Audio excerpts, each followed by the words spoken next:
Halo, halo, apa kabar? Assalamualaikum warahmatullahi wabarakatuh. Senang sekali kita kembali berjumpa dalam program Out Berikut, membaca berita di balik berita, dan masih terus bersama kami, saya Hersubun Arif. Dan saya Agibeta, senang sekali menjumpai Anda kembali. Kita akan ngomong seru-seruan nih Mas Hersu. Ah, apa aja tuh? Apa aja, Mbak? Iya, antara lain ternyata pengangkatan dari Fauzi Badila gitu ya sebagai komisaris PT Pos Indonesia dan juga pengangkatan Burhanuddin Abdullah. Rupanya kalau kita telusur Pak Burhanuddin ini adalah kader Gerindra. Jadi dia ini adalah salah satu dewan pakar begitu ya di DPP Gerindra dan juga kemarin di TKN juga ternyata dewan pakar juga begitu Mas Hersu. Dan kemudian ada yang menyoroti juga dan cukup ramai juga yaitu bahwa mempertanyakan gitu secara etika ini mantan terpidana korupsi kok bisa malah diangkat untuk menjadi komisaris utama dari PLN yaitu salah satu BUMN strategis begitu kan. Begitu juga dengan Andi Arief. Nah, ini gaji mereka ini disorot Mas Hersu, yaitu gaji tim tunjangan begitu ya, baik dari Fauzi Badila, Burhanuddin Abdullah maupun Andi Arief. Ini menarik untuk kita Aduh, bahas. memang kalau urusan sama netizen ampun dah ya. Pokoknya sudah dibongkar-bongkar. Tapi saya lebih tertarik, saya teringat pada beberapa waktu yang lalu kan Mbak Agi mempertanyakan soal WUS yang diklaim itu udah apa waktu itu katanya jumlah penumpangnya udah sangat tinggi gitu ya Mbak kalau nggak salah ya. Seperti itu ya Mbak Ya. Agi waktu itu bilang. Ternyata hari ini dipanggil oleh Pak Jokowi direktur direktur KCCI ya, Dwiana Slamet itu dan juga deputi atau bukan deputi wakil menteri BUMN Kartiko itu dia karena ternyata penumpang dari WUS itu belum mencapai target gitu dari targetnya ini targetnya kecil loh targetnya 29.000 ternyata jumlahnya yang penumpang sekarang itu 24.000 itu puncaknya itu kelihatannya bukan pada harian gitu jadi ya bisa kita pastikan yang kemarin yang Mbak Agi kaget-kaget dan bertanya-tanya apa benar seperti itu WUS itu omon-omon Mbak Agi. Nah, nanti kita bahas ya soal itu ya. Terus Ya. apa soal Mhm. nah ini yang menarik. Gibran itu sekarang walaupun belum jadi diresmi menjadi Baper sudah mulai belusuan ya dan salah satunya yang cukup cukup menarik itu dia kemudian melakukan uji coba makan siang gratis gitu kan Mbak Agi dan ada satu kalimat dia yang dia menyatakan bahwa tidak akan dipotong kok itu dan pemerintah itu jangan pelit pada rakyatnya. Saya jadi ingat loh, kemarin kan yang mau coba exercise menurunkan paketnya ya dari 15.000 menjadi 9.500 dan sampai 7.500 dan itu buat rame banget begitu dan kemudian dibantah oleh timnya Pak Prabowo itu timnya Pak Prabowo yang membuat exercise itu apa maksudnya Gibran ngomongin negur timnya Pak Prabowo bahwa sebagai pemerintah jangan pelit pada rakyatnya gitu Mbak. Iya betul. Jadi kita lanjutkan aja yang terakhir ini dulu ya Mas Hersu ya. Oke. Jadi memang tim Pak Prabowo ini di situ ada Thomas Jiwandono begitu. Yang mengatakan ini adalah Hasan Asbi begitu ya. Yang ini menjadi salah satu jubir dari TKN kemarin pada saat Pilpres dan sangat gencar dia bersafari di banyak media begitu dan sekarang pun dia sepertinya juga menjadi jubir dari tim sinkronisasi tersebut. Dan memang dia membantah itu Mas Hersu dan bahwa pernah berdiskusi begitu dengan ekonom yang mengungkap soal akan diturunkannya makan bergizi dana dari makan bergizi gratis tersebut begitu kan. Tapi kan ini sudah terlanjur masyarakat itu mempercayai gitu. Biasanya masyarakat lebih mempercayai ekonom gitu yang Ya. sifatnya lebih independen dibandingkan dengan tim-tim yang mereka lebih banyak menutupi sesuatu begitu kan. Kecenderungannya seperti Ya. itu. Nah, ini yang menarik memang Mas Hersu Gibran ini saya juga bertanya-tanya dia seperti sudah menetapkan begitu bahwa nanti dananya itu adalah 14.900. Nah, ini kita nggak tahu kenapa ada 100. potongan Ya. 100 ya. Itu bagaimana? Apakah itu seperti harga di mall, harga baju di mall itu Atau kan harga package-nya mungkin kotaknya itu kartunya mungkin dari 100.000 jangan-jangan.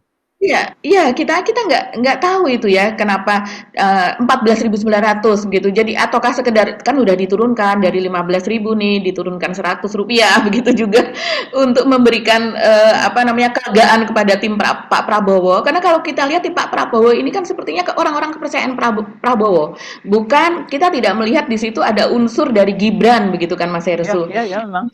Tim sinkronisasi itu kan kelihatannya lebih pada timnya Pak Prabowo ya, bukan tim dari TKN ya, yang sebenarnya Mhm, orang-orang Gerindra sebenarnya di situ. betul. Tapi gini deh ya, Mhm. sebelum kita bahas Gibran, saya kira ada bagusnya ini. Saya masih penasaran karena Saya menyimak betul ketika, namanya Herianto Irawan itu ya, ekonom Mhm, yang mengaku dia diajak bertemu dengan, mhm, timnya Pak Prabowo itu dan dia ya, sudah minta izin kok, dia menyatakan waktu itu dia diizinkan untuk apa, menyampaikan itu kepada publik dan bahkan dia menyebut ada nama Khatib Basri juga yang hadir dalam pertemuan itu dan ada dalam ketika dia bicara itu. Ini mhm, acaranya di acara Market Outlook 2024 yang diselenggarakan oleh, Mandiri, Mbak. Coba kita tonton mhm. deh ya, anunya kita simak dulu ya, pernyataannya ya. Saya mau sharing sedikit teman-teman tentang diskusi kita dengan tim ekonominya Presiden-elect gitu. Dan sedikit disclaimer, saya tentunya bukan jubirnya dari mereka. Saya cuma dikasih kesempatan untuk berdiskusi sama mereka. Dan saya juga sudah minta izin dari timnya mereka untuk menyampaikan apa yang kita diskusi. Sebenarnya Pak Awam yang ikut diskusi itu sama saya juga Pak Khatib Basri gitu loh. Coba dia nggak bocorin gitu. Jadi saya sharing sedikit teman-teman. Jadi 2-3 minggu yang lalu saya sama Mas Dede diajak di hotel ini gitu untuk diskusi sama tim-tim dari tim ekonomi dari Presiden-elect terdiri dari Pak Burhanuddin Abdullah, Pak Sudrajat Ciwandono, Mas Tommy Ciwandono dan tim-timnya. Kita di hotel ini Pak Awang diskusi 5 jam sama teman-teman di sana. Jadi sekali lagi saya bukan jubir tapi saya sudah minta izin ke teman-teman untuk sedikit meng-sharing apa yang kita diskusikan. Jadi pertama saya melihat apa ya, orang-orang yang memikirkan ekonomi kita ke depan dan kebijakan itu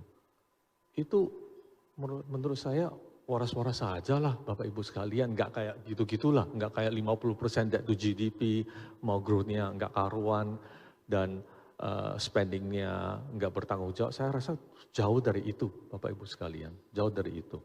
Yang saya mau sharing itu adalah angka itu memang dibahas dengan Pak Prabowo gitu, yang dikomunikasikan ke saya. Angka 71 triliun dan defisit 2,5%, bukan ke 3% ataupun ke 3,5% gitu, enggak begitu. Mereka sudah agree on that. Tapi yang menurut saya yang menarik buat saya, Bapak Ibu sekalian, adalah ini. Setelah dikomunikasikan angka itu 71 triliun, kemudian tugasnya Pak Presiden-elect ke tim ekonominya Pak Awan itu memikirkan apakah biaya makanan per hari itu bisa nggak diturunin lebih hemat dari 15.000 mungkin ke 9.000 kah, ke 7.500 kah, kira-kira begitu. Dan kita bisa pahami kalau sebagai politisi tentunya beliau mau programnya itu menyentuh sebanyak mungkin rakyat gitu. Nah, dari situ kan jelas sekali dia tadi bahwa dia bertemu, dia minta izin, bahkan kemudian diizinkan dan di situ juga ada Khatib Basri kata dia begitu dan Khatib Basri waktu itu hadir di situ buktinya Khatib Basri nggak membantah juga kan gitu. Jadi saya sih Betul. lebih percaya pengamat inilah saya kira dia nggak berani sembrono seperti itu karena ini bukan analisis tapi hasil perbincangan dia gitu. Kelihatannya dia diajak untuk berdiskusi dan semacam exercise lah gitu. Mungkin nggak kalau Ya, ditaruh sekian ya implikasinya apa-apa gitu-gitu loh Mbak. Tapi mungkin betul. karena respon dari publik tuh rame banget, heboh banget dan kalau bahasanya bahasanya netizen dirujak, iya Mbak Agi ya? Ya, dirujak, iya betul. Ya, Mhm. mungkin kemudian terus dibantah gitu loh karena Iya, jadi mungkin itu semacam test the water gitu ya, Mas Hersu, untuk menguji riak-riak dari masyarakat, riak-riak reaksi begitulah ya. Nah, ini yang menarik juga Mas Hersu, bagaimana Gibran itu mengumumkan, mengatakan kepada media bahwa biaya yang digunakan untuk uji coba makan siang gratis kemarin kan dia melakukan uji coba tersebut di SD 02 dan 03 negeri begitu di daerah Sentul, Kabupaten Bogor. Dan menunya itu komplit Mas Hersu. Jadi dalam kotak nasi itu terdapat nasi, kemudian ada sayur. Kalau saya lihat gitu sama-sama sayurnya seperti sayur sop gitu ya. Kemudian ada ayam goreng. Ayam goreng ini bukan suwir loh. Ini berbentuk ayam goreng berbentuk fisik begitu. Kemudian ada buah yaitu pisang dan juga ada susu Greenfield begitu Mas Hersu.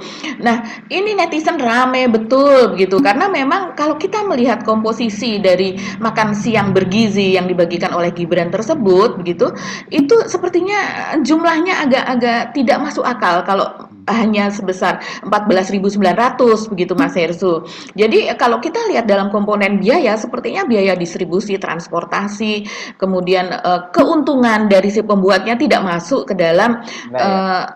ke dalam komponen biaya tersebut begitu. Coba saja kalau seandainya kita lihat dari 14.900 kita asumsikan biasanya saat ini ya nasi begitu untuk satu porsi itu sudah dijual 5.000 sampai 6.000 lah.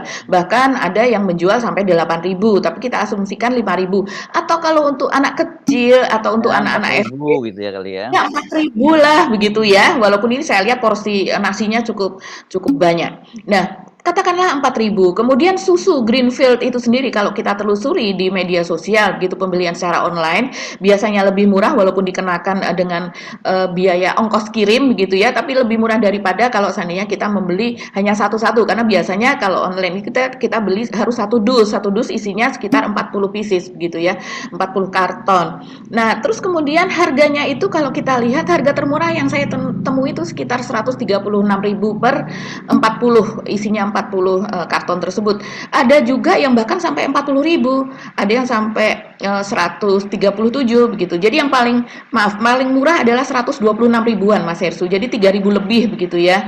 Nah, ini kita tentunya beli di distributor atau agen gitu. Per kotaknya Nah, berapa? 3.000? per kotaknya 3.000 lebih Mas Hersu. Okay. Nah, jadi sudah 7 ribuan lah ya. Kemudian pisang ini ya sekitar 1.500 2.000 karena pisangnya bukan pisang Ambon yang besar begitu ya. Kita jumlahkan sudah berapa itu. Nah, kemudian ditambah lagi dengan 4.500. sayur.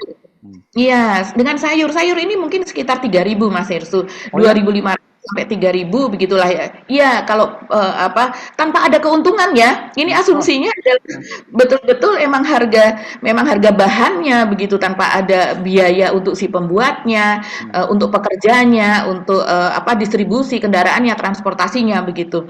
Dan Berapa, Mbak, kemudian tadi? ya, jadi tadi 4.000, kemudian ditambah 3.000, 7.000 ya, kemudian pisang 1.500 berarti sudah 4.500. 8.500, terus kemudian Sayur? ditambah dengan sayur katakanlah 3.000 begitu ya Mas Hersu, itu sudah berapa? 11.500. 11.500. Jadi tinggal sisa sekitar 3.000 lebih begitu ya, dan itu adalah untuk porsi ayam goreng. Apa iya kalau ayam goreng yang berbentuk fisik begitu ya, kalau yang paha ya terlihat paha, sayap ya terlihat sayap, bukan suwiran begitu, itu harganya hanya sekitar 3.000 sampai 3.500, saya rasa tidak. Dan Ayam di situ tiren itu Mbak, ada yang murah itu ayam tiren sebutnya. Ayam yang mati kemarin. Kan ada itu di pasar di Jember. Iya, betul ada, tapi kan loh ini kan tentu kita tidak akan memakai itu ya. Ya. Jadi ini memang agak-agak mustahil begitu dengan harga seperti itu. Dan belum lagi kemasannya Mas Hersu, belum lagi kemasannya. Nah, ini kemudian banyak sekali dipertanyakan oleh oleh netizen. Ini ramai Mas Hersu. Jadi netizen itu mengatakan bahwa di mana belinya begitu kan. Jadi mereka kalau seandainya ada ya mau juga. Mereka juga mengatakan seperti misalnya kalau memang betul harga 14.900 sudah bisa sekomplit itu, ada karbohidrat, ada protein, bahkan ada susu juga begitu ya Mas Hersu, ada buah-buahan. Ya sekarang biaya makan pejabat ya sudah 14.900 saja disamakan begitu. Jadi ini kan untuk Indonesia yang lebih baik, ekonomi yang kita sudah menanggung hutang sangat besar, beban kita sudah sangat besar. Biasanya kan memang pejabat itu berupa prasmanan gitu Mas Hersu, yang dipatok misalnya per orangnya 40.000, 50.000 seperti itu ya. Nah, ini dipatok saja 14.900 seperti anak-anak itu tadi. Ada juga Mas Hersu ini netizen yang mengatakan begini, di mana coba ini gua mau masukin ke PT-PT laku nih gitu. Ini kan memang terutama kalau di daerah-daerah industri seperti Bekasi, daerah Tangerang dan sebagainya, itu orang di sekitar situ selain berbisnis kos-kosan juga menjadi catering untuk dimasukkan ke PT-PT yang dimana per kotaknya begitu Mas Hersu tentu di atas 14.900 dengan menu sekomplit itu ya begitu. Jadi ini netizen rame betul. Saya bacakan aja beberapa nih unik-unik nih. Ada yang menanyakan, infokan lokasinya Min, saya juga mau. Warungnya mana yang menunya begitu? Coba warung mana? itu di kota mana Mas Markobar begitu, maksudnya Mas Gibran. Kemudian dia mengatakan masih uji coba, yang dipamerin yang enak-enaknya dulu, entar kalau udah praktek baru yang 7.500, yaitu roti Auka, ini roti yang sekarang sedang viral ya. Kemudian oke jelly drink sama permen katanya. Ada juga berbahasa Jawa, ranyanda Mas 15.000 entuk komplit koyo ngono katanya. Udah lengkap itu tapi porsinya masing-masing seujung sendok. Wah, ini lambe betul. Ada juga yang spill soal harga susu, dia mengatakan susu Milko itu 3.000 begitu. Ya, 3.000 nggak boleh, Pak. Itu aja harus beli satu kotak 40 begitu kan. Ya, rame betul Mas Hersu. Sakarepmu ae Bran katanya. Uji coba mah cakep, baru kelihatan boncosnya pas pelaksanaan. Ini rame betul. Jadi dari sini saja kepercayaan orang itu sudah orang mempertanyakan bisa dipercaya nggak sih begitu dengan harga demikian begitu Mas Hersu. Apalagi ini kemudian memang Gibran memberitahu bahwa dia menggandeng TikTok dan juga Goto begitu untuk pelaksanaan ini, dan biayanya itu dibiayai oleh swasta. Ini apa nggak bahaya Mas Gibran kalau dibiayai oleh swasta? Apalagi kemudian terbukti Goto ini sahamnya di lantai bursa efek Indonesia itu langsung naik begitu Mas Hirsu. Ini kan sedang turun-turunnya kan. Oh, gara-gara kemarin itu langsung naik gitu sahamnya. Langsung naik sekitar 11% begitu katanya, sampai naik seperti itu begitu. Mungkin dengan harapan ini ya para pemodal ini bahwa nantinya akan mendapatkan proyek begitu kan. Tapi memang kata Gibran nantinya sesudah kalau ini sudah dilaksanakan, ini uji coba akan dilakukan setiap hari Mas Hersu sampai bulan Oktober katanya.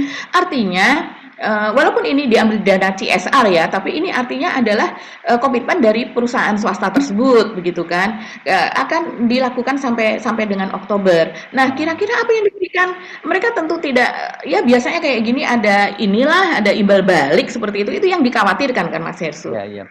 Saya jadi bertanya-tanya ya, ini Goto dan TikTok itu membantu menyediakan untuk uji coba makan siang ini karena komitmen dengan pemerintahan Prabowo Gibran dalam hal ini Pak Prabowo-nya begitu, atau ini dari Pak Jokowi ya, karena sekarang kan yang sedang memerintah Pak Jokowi, rasanya kan mungkin nggak perusahaan itu nggak mungkin kalau membantunya ke Gibran, kalau ke pemerintah Pak Prabowo pasti akan ke Pak Prabowo dan itu melalui timnya Pak Prabowo gitu ya. Ini jadi tanda tanya apakah ini inisiatif Gibran sendiri yang melakukan uji coba, apa ini sebenarnya juga program resmi dari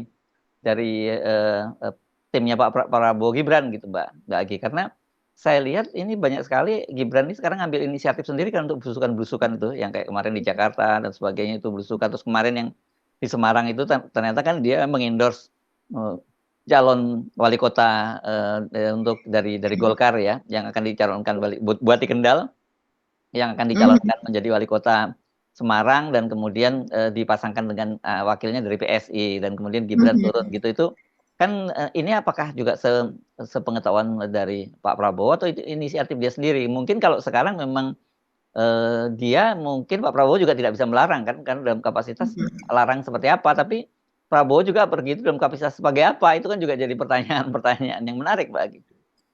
Iya betul, kita sudah melihat indikasi ini dari sebelum-sebelumnya Mas Hersu, ketika Gibran itu mundur dari wali kota Solo begitu kan, padahal sebelumnya ada nasihat dari Pak Prabowo bahwa mereka berdua tidak akan mundur dan silakan Gibran itu melanjutkan sampai akhir begitu, sampai selesai mereka nanti selesai menjadi pejabat di daerah dan kemudian menuju ke pelantikan pada bulan Oktober begitu Mas Hersu. Tapi ternyata nasihat itu juga saya tidak tahu apakah itu sudah seizin dari Pak Prabowo, tapi kata Gibran itu yang jelas sudah Kemendagri apa dan sebagainya itu pasti sudah mengetahui lebih dulu begitu. Bahkan DPRD sendiri menyebutkan mereka baru tahu inisiatif Gibran untuk mundur itu pada last minute, pada detik-detik terakhir begitu. Dan itu dari situ saja sudah kita lihat memang berbeda begitu ya Mas Yesu. Kalau saya melihatnya juga begini, apakah ini seperti sentilan kepada Prabowo begitu, yuk mundur yuk, ini udah disuruh mundur nih sama rakyat nih, masa masih mau aja nih jadi Menteri Pertahanan kanan masih demen aja begitu di situ gitu. Apalagi memang Prabowo ini kan sering mendapat sentilan Mas Hirsu, yaitu melakukan sesuatu kegiatan yang berhubungannya dengan partai, dengan politik yang apa namanya adalah pekerjaan dia sebagai Ketua Umum Gerindra, tapi itu dilakukan di Kementerian Pertahanan begitu. Seperti misalnya memberikan endorse begitu kan kepada kalau tidak salah itu Gubernur Kalimantan Timur begitu ya Mas Hirsu, dan bahwa Gerindra begitu akan mengusung dia, itu juga diberikan di Kementerian Pertahanan begitu. Nah, itu yang banyak disorot. Seharusnya kan bisa di rumahnya atau di DPP Gerindra dan sebagainya. Jadi tidak menggunakan fasilitas negara karena yang dilakukan dalam kapasitas sebagai ketum Gerindra. Nah, kemudian untuk yang pemberian makan siang bergizi gratis ini juga kita tidak melihat ada tim sinkronisasi di situ, tim sinkronisasi dari Pak Prabowo yang menggodok soal hal ini gitu. Apalagi Gibran mengatakan bahwa sudah jadi nantinya harganya adalah biayanya per pax begitu 14.900 ya, seperti sudah ditetapkan, tanpa dia juga mengatakan bahwa ini sudah disetujui oleh tim sinkronisasi atau tim ekonomi Prabowo begitu kan. Jadi ya memang kita melihat nih bertanya-tanya Gibran kenapa ya jalan sendiri begitu Mas Hersu. Dan apakah kerjasama dengan Goto dan juga dengan TikTok ini juga sudah diketahui begitu? Ini cukup apa namanya kerjasama dengan swasta itu Mas Hersu pasti ada konsekuensinya, apalagi kalau per hari itu ada sekian ratus pax gitu, ada 2 SD loh, ini kita tidak tahu jumlahnya berapa. Kalau jumlah SD yang besar gitu daerah Jabodetabek bisa sampai 600 orang. Tapi ini di Kabupaten Bogor, di Sentul, tapi Sentul juga daerah yang apa namanya daerah walaupun kabupaten tapi sudah kota begitu ya Mas Hersu. Jadi kita tidak tahu ini sepertinya ada jalan sendiri-sendiri lah begitu ya, timnya dari Prabowo dan juga tim dari Gibran. Dan tentunya ini sudah perhitungan, ini kan tidak serta-merta. Artinya ketika Gibran menjadi wali kota, ini pasti sudah dibahas bahwa dia akan segera setelah dia mundur akan melakukan uji coba ini, dan ini setiap hari. Saya tidak tahu apakah ini juga untuk apa menaikkan popularitas Gibran kembali begitu. Kan dia kan memang banyak sekali diserang belakangan ini begitu Mas Herso. Oke, jadi ini dari sini saja kita sudah mulai tahu nih gayanya Gibran persis seperti bapaknya ya. Jadi mau yang diandalkan belusukan aja ini, dan nanti apakah itu jadi pertanyaan saya, apakah nanti kalau dia menjadi wakil presiden karena nggak ada kerjaan, nggak ada diberi penanggung jawab yang cukup besar, kemudian dia kerjaannya belusukan aja. Ini menarik.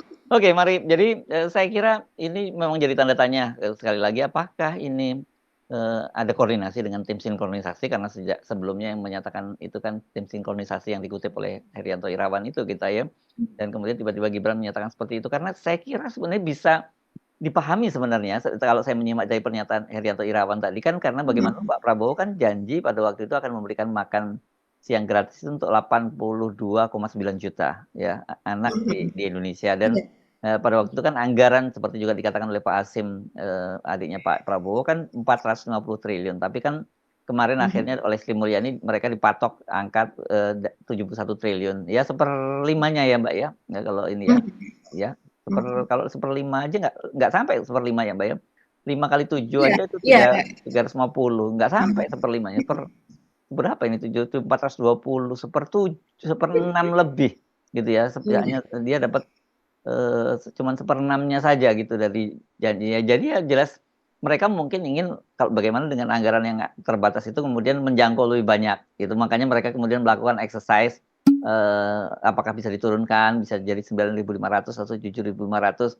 Sebenarnya dari sisi itu tidak ada yang salah gitu ya. Karena ya mereka mikirnya kita pengen kalau bisa sebanyak mungkin yang terjangkau gitu ya. Tapi kan kemudian mereka juga dapat justifikasi dari Pak Menko PMK misalnya 7.500 itu udah bagus kan begitu ya. Apa bahasanya kemarin saya lupa, Pak Muhadjir Effendi menyatakan pokoknya 7.500 itu cukup lah gitu kira-kira gitu. Iya, saya juga heran loh dengan pernyataan Pak Muhadjir Effendi. Beliau ini kan pembangunan manusia ya Mas Hersu dan kebudayaan begitu. Nah sekarang kita lihat saja itu di YouTube atau di media begitu. Harga ketoprak itu di Papua begitu Mas Hersu. Di Papua, Papua mahal dong. Berapa Papua? Iya mahal. Itu harga ketoprak tanpa telur itu sekitar 20.000. Itu tanpa telur. Iya, itu tanpa telur ya. Kalau dengan telur itu 25.000. Itu kalau saya tidak tahu harganya sudah naik atau belum karena ini data kan data sebelumnya, mungkin berapa bulan yang lalu atau tahun lalu begitu. Tapi artinya itu kan tanpa telur, tanpa susu begitu Mas Hersu, tanpa buah begitu harganya sudah begitu, sudah demikian tinggi begitu. Apakah juga nanti di Papua ini kan dikatakan oleh Gibran bahwa nanti akan ketika sudah dalam pelaksanaan begitu ya, makan bergizi gratis ini nanti akan menggandeng Goto, akan menggandeng Gojek begitu. Jadi artinya mereka yang berperan dalam distribusi nantinya ini kok belum sudah diputuskan juga ya? Apakah Hmm, tidak ada nanti sistem tender atau apa iya seperti iya iya. apa perjanjian yang bagaimana? Dan kalau memakai jasa mereka begitu Mas Hersu, ini saya khawatirnya seperti misalnya 10 konglomerat dalam konsorsium Nusantara yang membangun di Nusantara atau di IKN dan mereka tidak mendapatkan kompensasi apa-apa di IKN-nya, tapi kemudian mendapatkan kompensasi berupa PSN di BSD dan juga di PIK 2. Nah, ini dengan asumsi bahwa sepertinya mereka tidak mendapatkan apa-apa, mereka menggelontorkan dana CSR-nya terutama untuk yang ini ya, untuk yang sekarang uji coba. Nanti kalau sudah Oktober ke depan atau tahun 2025 kalau saya dilaksanakannya tahun depan, nah itu kira-kira bagaimana begitu? Ini sudah di sounding duluan loh, sepertinya sudah disekat, sudah ditutup oleh Gibran bahwa nanti kerjasamanya sama Gojek ya, begitu ya untuk distribusi dan sebagainya. Apakah nanti bagian dari 14.900 tersebut ataukah diberikan gratis? Kalau diberikan gratis sebenarnya tidak masuk akal karena itu biaya besar untuk distribusi. Mas Irsu masih ingat ketika harga paket untuk di Depok yaitu bantuan untuk ibu hamil, untuk anak dan sebagainya itu ya, untuk kalangan yang orang miskin gitu itu kan sebesar 18.000. Dan kemudian ketika sampai ke anak-anak atau ke ibu yang mengandung tersebut hanya berupa nasi dan juga 3 potong nugget kalau tidak salah, itu nuggetnya pun kecil begitu. Dan ternyata komposisi biayanya itu untuk distribusi, untuk apa, untuk ojek motornya dan sebagainya masuk ke dalam komponen biaya itu.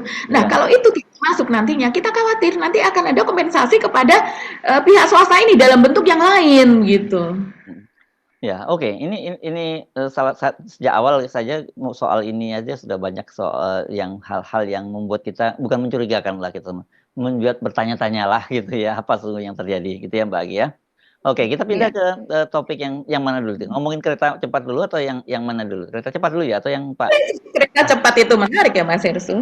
Ya, ya itu saya makanya waktu itu teringat dengan Mbak Agi karena waktu itu kan Mbak Agi bertanya-tanya apakah betul seperti berita-berita yang muncul di media itu bahwa wah sekarang sudah membludak itu penumpang WUS-nya begitu. Mungkin saja lihat angkanya itu mungkin saja terjadi penumpukan di stasiun dan sebagainya. Tapi apakah penumpukan itu hanya sesaat atau sepanjang waktu dan kemudian ternyata kan yang lebih mudah kita pegang dari jumlah targetnya. Kenapa kemudian dipanggil oleh Pak Jokowi karena ya ini dampaknya serius juga Mbak kalau kemudian target penumpangnya tidak terpenuhi. Iya, kalau target penumpang tidak terpenuhi, maka pengembalian utang itu akan bisa molor Mas Hersu menjadi berapa tahun? Jangan-jangan seperti kata Faisal Basri bisa sampai 100 tahun lebih atau bahkan tidak akan pernah kembali begitu dia kan pernah lunas begitu ya. Jadi memang ini kan media begitu Mas Hersu glorifikasi terhadap kereta cepat ini membuat orang tuh kemudian apalagi terutama yang buzzer dari Pak Jokowi, buzzer kereta cepat begitu ya, itu kemudian mereka mengatakan bahwa wah sudah hebat ini sudah ini, lah padahal itu masih jauh dari target. Kalau seandainya sekarang itu tertinggi itu kan 24.000 dalam satu hari itu di puncak yang benar-benar puncak dan itu hanya terjadi satu kali ya di puncak awal Juli kemarin pada saat libur. Nah terus kemudian kalau perharinya itu sekitar 16.000, 15.000 begitu, 18.000, jadi naik turun lah begitu, bahkan juga 13.000 begitu Mas Hersu. Jadi kalau average-nya di rata-rata dan kemudian dikalikan dengan harga tiket apa dan sebagainya dan pendapatannya selama ini kan ya, sudah 9 bulan ya sekarang ini. Pendapatannya itu ternyata hanya 92 miliar per bulannya Mas Hersu. Sementara utang yang harus dibayar adalah 226 miliar begitu. Jadi kan masih jauh sekali dan kemudian juga jumlah penumpang itu tadi kan dikatakan sudah mendekati 4 juta. Aslinya adalah 3 juta sekitar 3,7 atau 3,8 juta dikatakan mendekati 4 juta. Jadi sudah luar biasa, sudah jutaan orang apa dan sebagainya. Glorifikasinya seperti itu. Padahal kalau kita kalikan ya 9 bulan bulan kali 30 hari rata-rata, kemudian per bulannya per harinya maaf itu adalah 30 penumpang, 30.000 penumpang.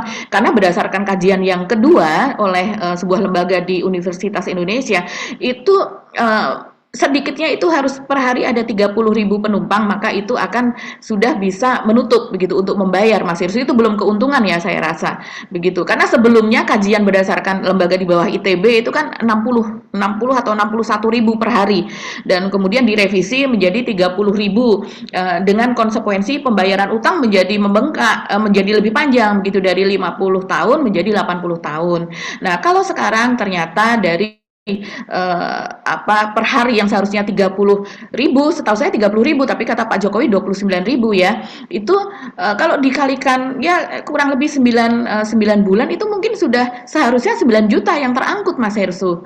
Begitu. Jadi tidak jadi kurang dari 50% lah kalau seandainya sekarang dikatakan sudah terangkut itu hampir 4 juta begitu. Jadi ini masih omon-omon lah Mas Hersu. Jadi wajar kalau Pak Jokowi sekarang ini memanggil Wakil Menteri BUMN yang memang membidangi soal transportasi begitu, yaitu Pak Kartiko, dan juga dirut dari KCIC begitu ya Mas Hirsu. Ini kan bukan hanya buzzer Mbak, kan Pak Jokowi juga sering mengajak para influencer begitu ya untuk naik kereta api cepat ini, dan kemudian masing-masing para influencer itu kemudian puja-puji di media sosialnya, dan saya kira satu memang tugas para influencer itu untuk seperti itu, dan kedua saya kira sangat jarang para influencer itu seperti kita, halnya kita gitu ya Mbak Agi, yang ketika kita misalnya diajak pergi dan sebagainya, pasti kita akan mengajukan pertanyaan-pertanyaan itu, oke, ini berapa jumlah penumpangnya dan sebagainya. Mereka pasti tidak semacam itu, cuma mereka ngalami, oh enak sekali ya, karena ya apalagi bareng presiden, pasti semuanya dipersiapkan dengan sangat baik gitu, dan mereka tinggal duduk manis dan kemudian diminta untuk memberikan semacam testimoni kepada publik. Gitu kan, itu jadi ya ini selain membius itu bisa menyesatkan juga gitu informasinya kan. Iya, betul sekali Mas Hersu, itu sangat ya, apalagi mereka tidak sekedar influencer begitu, banyak diantaranya masuk kategori key opinion leader atau KOL begitu, jadi tingkatnya lebih besar gitu dari buzzer, influencer, key opinion leader, jadi sebagai penentu dari pendapat dari orang-orang gitu, apalagi yang jumlah followernya jutaan di media sosial gitu. Ini sebenarnya Indonesia itu sudah bahaya Mas Hersu. Jadi seringkali mereka itu memberikan opini itu yang membesarkan sesuatu yang kerdil, tapi mengkerdilkan sesuatu yang besar, dan itu begitu, itu bekerja begitu Mas Hersu, dan itu dipercaya begitu karena memang sistem di di media sosial gitu, algoritmanya kan seperti itu. Jadi kalau seandainya dia melihat off the record kecenderungannya, maka dia akan ditawari channel-channel sejenis off the record begitu. Tapi ya teman-teman off the record kita kan ini kita bernarasi dengan akal sehat begitu ya. Tapi banyak juga yang kemudian untuk yang hal-hal yang semacam itu, maka dia tidak akan pernah mendengarkan fakta-fakta seperti yang kita paparkan, seperti yang ada di podcast kita ini Mas Hersu. Jadi akhirnya dampaknya saya rasa juga influencer itu tidak tahu targetnya berapa, terus kemudian ini akibatnya akan seperti apa. Kalau harusnya 9 juta kemudian hanya terisi 4 juta, ya artinya apakah akan bisa nanti 80 tahun itu kita sudah bisa melunasi? 80 tahun keretanya udah bobrok kan? Mungkin ya, teknologinya juga bukan hanya keretanya Mbak, teknologinya juga udah obsolete, udah ketinggalan jauh. Saya kira mungkin kita 80 tahun yang akan datang itu kalau naik kereta api cepat kan diketawain kita mungkin udahan 80 tahun yang akan datang ya.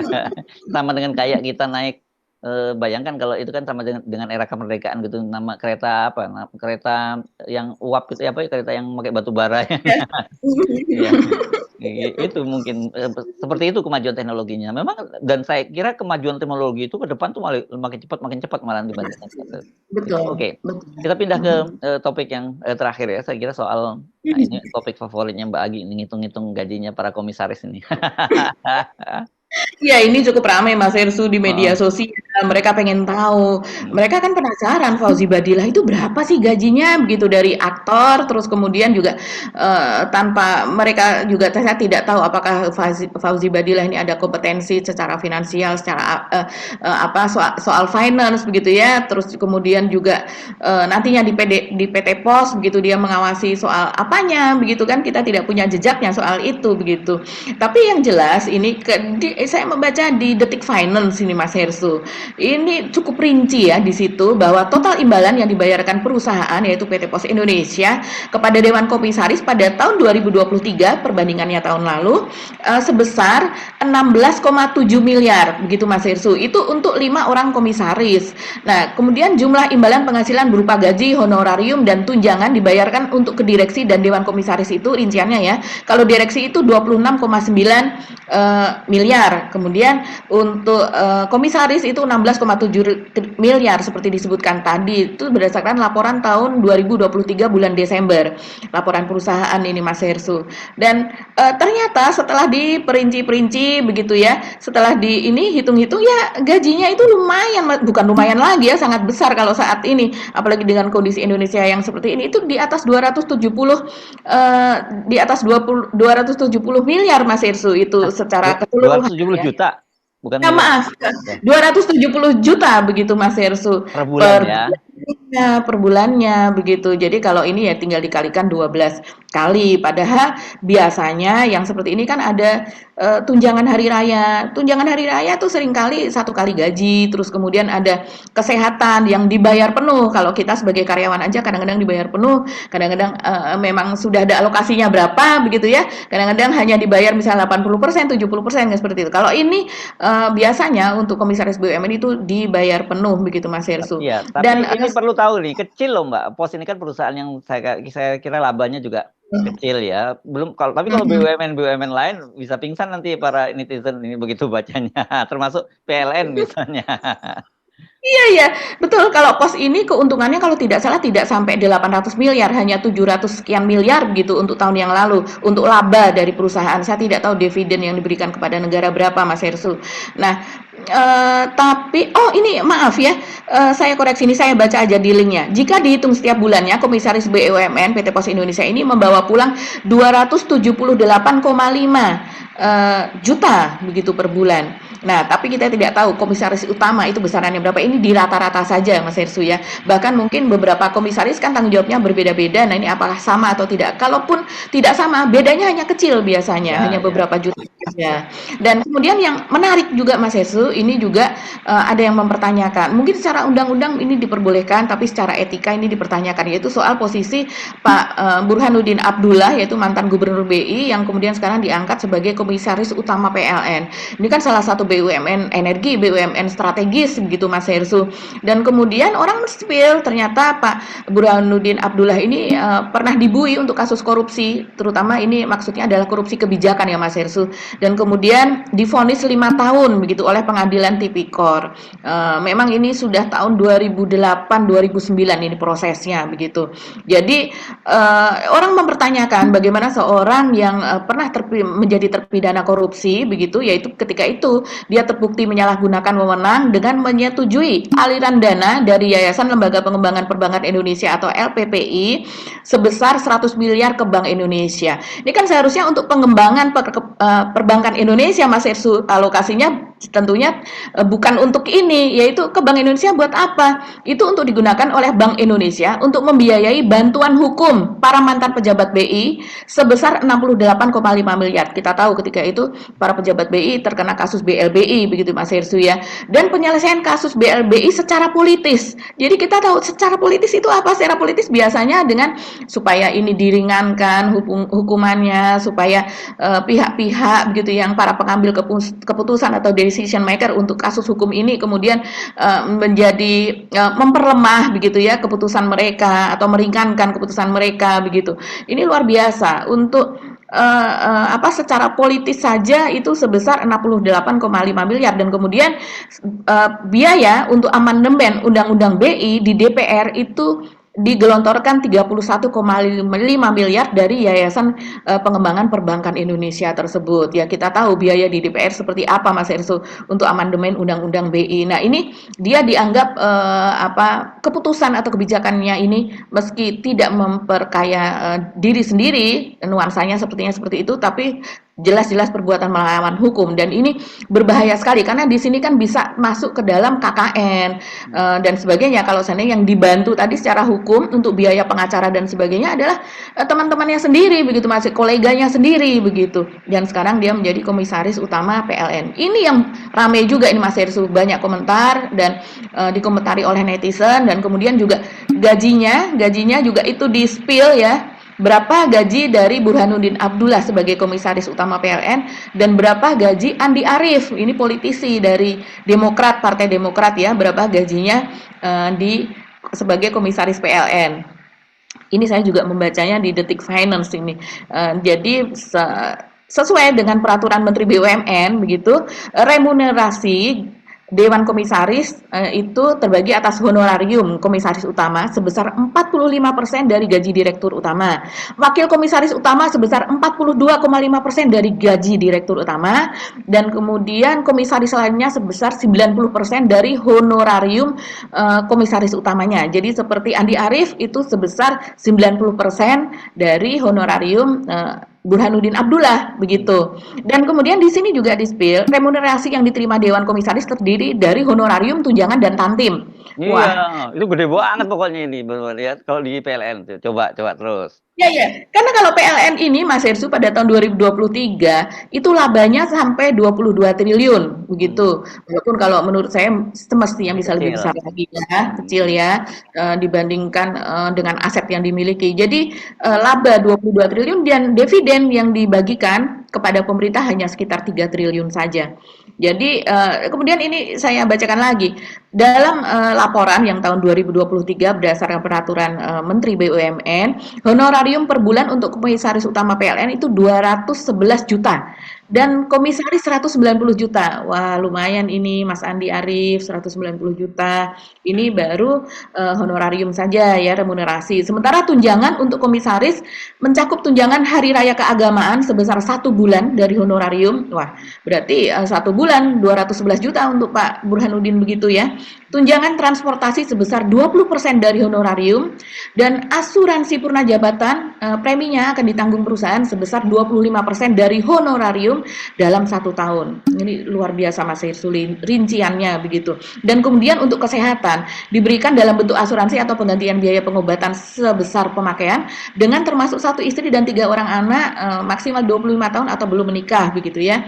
Dan kemudian sesuai struktur besaran remunerasi 2023 adalah sebesar 23,159 miliar untuk 12 komisaris. Kemarin itu ada. Jadi ini kalau PLN kita lihat kadang ada 12 komisaris, ada 13 komisaris begitu, yang dihentikan di tengah jalan itu pun dia masih bisa mendapatkan tantim atau pembagian Mas Hersu sepanjang berapa bulan dia pada tahun berjalan tersebut masih menjabat. Ini masih panjang lagi ya.